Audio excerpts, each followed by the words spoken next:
வணக்கம் சார். ரவீந்திரன் சாமி சார். வணக்கம் வணக்கம் வணக்கம் சார். நடிகர் விஜய் பல்வேறு யூகங்களுக்கிடையே இன்று கட்சி தொடங்குவதாக அறிவித்து விட்டார். டிவிகே என்று அழைக்கக்கூடிய வகையில் தமிழக வெற்றி கழகம் என்று அந்த கட்சிக்கு பெயரிடப்பட்டிருப்பதாகவும் அறிவிக்கப்பட்டிருக்கிறது. இது கடந்த சில மாதங்களாகவே திட்டமிடப்பட்டு இந்த பெயர் அறிவிப்பு இன்று வெளியாகி இருக்கிறது. இது தமிழகத்தில் என்ன விளைவுகளை ஏற்படுத்தும் என நீங்க எதிர்பார்க்கிறீங்க சார்? 2026 தான் இது ஏற்படுத்தக்கூடிய விளைவு நமக்கு தெரியும். இப்ப இவர் அரசியல்ல விஜயகாந்த் கமலஹாசன் பாணியில கட்சி ஆரம்பிச்சிருக்கிறாரு. அவர்கள் தேர்தல் நெருக்கத்துக்கு ஒரு 8 மாசத்துக்கு முன்னாடி தங்கள் கட்சியை ஆரம்பிச்சாரு. இவர் 2.5 வருஷத்துக்கு முன்னாடி அதை அனௌன்ஸ் பண்றது என்னை பொறுத்த வரையில அவங்க மக்களவை தேர்தலை கண்டஸ்ட் பண்ண மாட்டோம்னு சொல்றாரு. அதே வேளையில 26 தான் டார்கெட்னு சொல்லும் போது அவர்கள் பாணியிலேயே 8 மாசத்துக்கு முன்ன அந்த கட்சி போக்கஸ்ல இருக்கக்கூடிய அளவுக்கு அதை பண்ணிருக்கலாம். அரசியல் நிகழ்வுகள் யாரும் எந்த சக்தியும் கண்ட்ரோல் பண்ணிட முடியாது. அப்படி இருக்கும்போது ஒரு 2.5 வருஷ காலகட்டத்துக்குள்ள பல அரசியல் நிகழ்வுகள் வரும். அந்த டைமிங் கட்சி அனௌன்ஸ் பண்ண டைமிங் என்ன பொறுத்த அளவுல அது சரியான விகமா நான் கருதல. அவருடைய அட்வைசர்ஸ் இதை கொண்டு போயிட்டு 25ஆம் ஆண்டே பண்ணினாதான் கரெக்டா இருந்திருக்கும். சரத்குமார் இதை தவிர இதுல அவர் விஜயின் ஆலோசனைகள் செய்து விட்டார்களோ என்று நான் கருதுகிறேன். எனிவே 2026 தான் எல்லாத்தையும் முடிவு பண்ணும். அவருக்கு விஜயகாந்த் கமலஹாசன் போன்றவங்க க்ரௌட் புல்லிங் கெப்பாசிட்டி உள்ளவங்க ஒரு வாக்கு வலிமை பெற்றது மாதிரி விஜய்க்கும் ஒரு வாக்கு வலிமை கண்டிப்பா உண்டு. அது அவர் என்ன கொள்கையை சொல்றாருங்கிறத பார்க்கணும். அந்த கொள்கையை மையமா வச்சு எப்படி வருகிறார், யாருக்காக வருகிறார், என்ன சொல்லுகிறார் என்பதையெல்லாம் பார்த்துதான் அது முடிவு செய்ய முடியும். 2020 உள்ள பிற அரசியல் சூழல்கள் இதை மையமாக வைத்துதான் முடிவு நாம் சொல்ல முடியும்.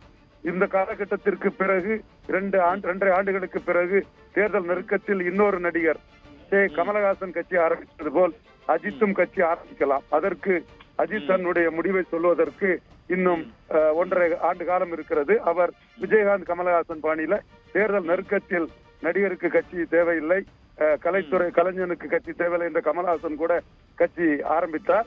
அந்த வகையில் அஜித் போன்றவர்களோ சூர்யா போன்றவர்களோ கூட 2026 தேர்தல் நெருக்கத்தில் களத்திற்குள் வரலாம்.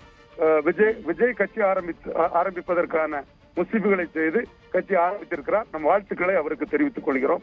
தமிழக வெற்றி கழகத்திற்கும் சகோதரர் விஜய் அவர்களுக்கும் நம் வாழ்த்துக்களை தெரிவித்துக் கொள்கிறோம்.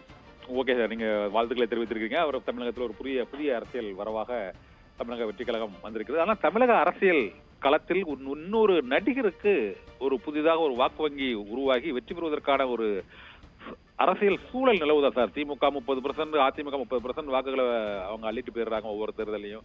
இருக்கிற 40 கிடையாதுங்க. எங்கெங்க நீங்க அதிமுகவுக்கு 33% இரட்டை தலைமைக்கு கிடைச்சது. 33% இரட்டை தலைமை கிடைச்சது. மக்களவையில 20% கிடைச்சது. இது மக்களவை தேர்தல்ங்கிறதுனால நான் 30 கிடையாதுங்கிற வார்த்தையை சொல்லிட்டேன். சட்டமன்றத்துல இபிஎஸ் ஓபிஎஸ் 33 எடுத்தாங்க. You are right. Okay sir, இருக்கு. அந்த இதுகளை மீறி புதிதாக ஒரு வாக்கு வங்கியை உருவாக்க முடியுமா சார்? அது வாய்ப்பு இருக்குதா? அதாவது மற்றபடி இந்த கொள்கை சித்தாந்தத்தை பொறுத்தவரை அந்த மேல டேக்ல பிறப்புக்கும் எல்லா உயிர்க்கும் என்ற ஒரு டேக் வச்சிருக்காங்க. இதுக்கு முன்பு பனையூர்ல நடைபெற்ற ஒரு கூட்டத்துல 2024க்கு பிறகுதான் இந்த திமுக அண்ணா திமுக என்ற சிலரின் செல்லரித்து போன பழமைவாதிகள் பிரிசனர் ஆஃப் பாஸ்டோட அந்த கருத்து தப்புங்கிறது 24ல நிரூபிக்கப்படும். உங்களோட கருத்தையும் சேர்த்துதான் சொல்றேன். அதிமுக 30% திமுக அண்ணா திமுக அக்கினை பொருட்கள், உயிரற்ற பொருட்கள். திமுக அண்ணா திமுக மோதல் என்பது எம்ஜிஆர் தலைமையிலான இரட்டை இலைக்கும் கலைஞர் தலைமையிலான உதயசூரியனுக்குமான மோதல். ஜெயலலிதா தலைமையிலான இரட்டை இலைக்கும் கலைஞர் தலைமையிலான உதயசூரியனுக்குமான மோதல். இப்பொழுது மு க ஸ்டாலின் தலைமையிலான உதயசூரியனுக்கும் எடப்பாடி பன்னீர்செல்வம் தலைமையில் இருந்த இரட்டை இலைக்குமான மோதலில் உதயசூரியன் இரட்டை இலையை பொசுக்கி எரித்து விட்டது என்பதே உண்மை. மு க ஸ்டாலினுக்கு இணையான தலைவர் இந்த தமிழ் மண்ணில் யாரும் இல்லை என்பதே உண்மை. எடப்பாடி பழனிசாமி மு க ஸ்டாலினுக்கு இணையான தலைவர் என்று திட்டமிட்ட ஒரு பொய் பிரச்சாரம் செய்யப்படுகிறதே தவிர உண்மை அது அல்ல. EPS plus OPS Anna DMK திமுகவுக்கு இணையான கட்சி என்றால் அது ஏற்றுக்கொள்ளத்தக்கது.